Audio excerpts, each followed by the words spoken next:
দেশ বা দেশের বাইরের থেকে যারা যেখান থেকে আমার এই ভিডিওগুলো দেখতেছেন তাদের সবাইকে জানাই অনেক অনেক প্রীতি ও শুভেচ্ছা। আশা করি সকলে ভালো আছেন এবং সুস্থ আছেন। তাই আপনাদের সামনে আজকে বিশেষ কিছু গুরুত্বপূর্ণ বিষয় নিয়ে কথা বলবো। যারা রেডি পুলেট মুরগি সংগ্রহ করেন তাদের বিষয়ে কিছু টিপস দেব, যাতে আপনারা পুলেট মুরগি সংগ্রহ করতে যা না ঠকে যান এবং প্রতারণার ফাঁদে না পড়েন, সেই বিষয়ে কিছু কথা বলবো। আপনারা ভিডিওটা পুরোপুরি দেখবেন এবং স্কিপ না করে। যদি ভিডিওটা আপনাদের ভালো লাগে অবশ্যই চ্যানেলটাকে সাবস্ক্রাইব করে এবং বেল আইকনটি অল করে নিত্য নতুন ভিডিও পাওয়ার জন্য সাথেই থাকবেন। তো আর বেশি কিছু কথা বাড়াচ্ছি না, মূল কথায় চলে যাচ্ছে। তো খামারি ভাই বোনেরা, আপনারা যে রেডি পুলেট মুরগি সংগ্রহ করেন, তে পুলেট মুরগি সংগ্রহ করার আগে আপনাদেরকে কিছু জিনিস আপনাদের জানা থাকা দরকার। কারণ এই বিষয়গুলো আপনাদের জানা না থাকলে আপনারা দেখা যাচ্ছে পুলেট সংগ্রহ করতে যা ঠকে যাবেন এবং অনেক সময় দেখা যাচ্ছে যে আপনারা যে পুলেটটা সংগ্রহ করে আনবেন এই মুরগিগুলো দেখা যাচ্ছে যে এই পুরো ডিম দিবে না। দেখা যাচ্ছে যে আপনার খামার করার প্রতি ইচ্ছা বা আগ্রহ কমে যাবে।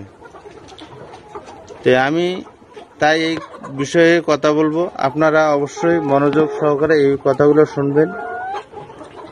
তো পুলেট সংগ্রহ করার আগে আপনাকে অবশ্যই জানতে হবে এই মুরগিগুলোতে সঠিকভাবে ভ্যাকসিন করা আছে কিনা, এবং এই মুরগিগুলো যেহেতু আমি দীর্ঘদিন প্রোডাকশন নেব, এই মুরগিগুলো সেইভাবে তৈরি করা আছে কিনা এই বিষয়গুলো আপনাকে আগে জানতে হবে। তারপরে সেই খামার থেকে আপনাকে মুরগি সংগ্রহ করতে হবে।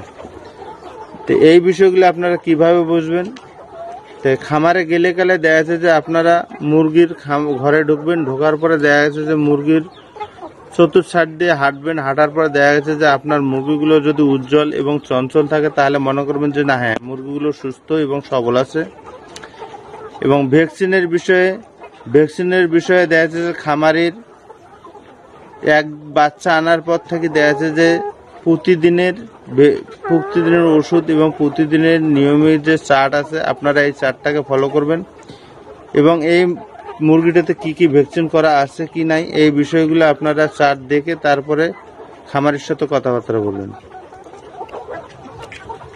তে আমার কাছ থেকে পুলেট মুরগি সংগ্রহ করলে আপনারা দেখা যাচ্ছে যে একদিনে বাচ্চার থেকেই আপনারা যতদিন বয়সে পুলেট মুরগি সংগ্রহ করবেন ততদিনের চার্ট পাবেন, এবং এই মুরগিতে আমি কি কি ভ্যাকসিন করছি না করছি এই বিষয়গুলোও পাবেন। তো ভ্যাকসিন করা মুরগির মুখমণ্ডল এবং উজ্জ্বল থাকবে এবং এই রোগ প্রতিরোধ ক্ষমতা বেশি থাকবে, আর মুরগি কখনো ছোট বড় থাকবে না, একুরেট এবং এক সমান থাকবে। তো এক সমান মুরগি সংগ্রহ করতে পারলে আপনাদের সুবিধা হচ্ছে, দেখা গেছে যে ওই মুরগিগুলো একুরেট ডিম এবং একসাথে ডিম প্রোডাকশন শুরু হয়ে যাবে। তো একসাথে ডিম প্রোডাকশন শুরু হলে আপনার খামারের উন্নতি এবং দেখা যাচ্ছে যে আপনি ক্ষতিগ্রস্তের মধ্যে পড়বেন না। তো অনেক সময় দেখা যাচ্ছে যে আপনারা মুরগি সংগ্রহ করেন ঠিকই, কিন্তু দেখা যাচ্ছে মুরগি ছোট বড়। তো সেক্ষেত্রে দেখা যাচ্ছে যে আপনার মুরগি 1000 মুরগি হলে দেখা যাচ্ছে যে 50% ডিম দিতেছে এবং 50% ডিম দিতেছে না, কিন্তু খাদ্য সমান খাচ্ছে। সেক্ষেত্রে দেখা যাচ্ছে আপনার ক্ষতিগ্রস্তের মধ্যে পড়বেন। তাই আমি চাই আপনারা যাতে ক্ষতিগ্রস্তের মধ্যে না পড়েন, আপনারা খামারে এসে দেখে তারপরে সরাসরি আপনারা মুরগি সংগ্রহ করেন এবং ভালো মুরগি সংগ্রহ করেন, সুন্দরভাবে খামার পরিচালনা করেন, যাতে আপনাদের কোনো ক্ষতি না হয় এবং আপনারা যাতে লাভবান হতে পারেন। এই প্রত্যাশায় আজকের মতো ভিডিও শেষ করছি।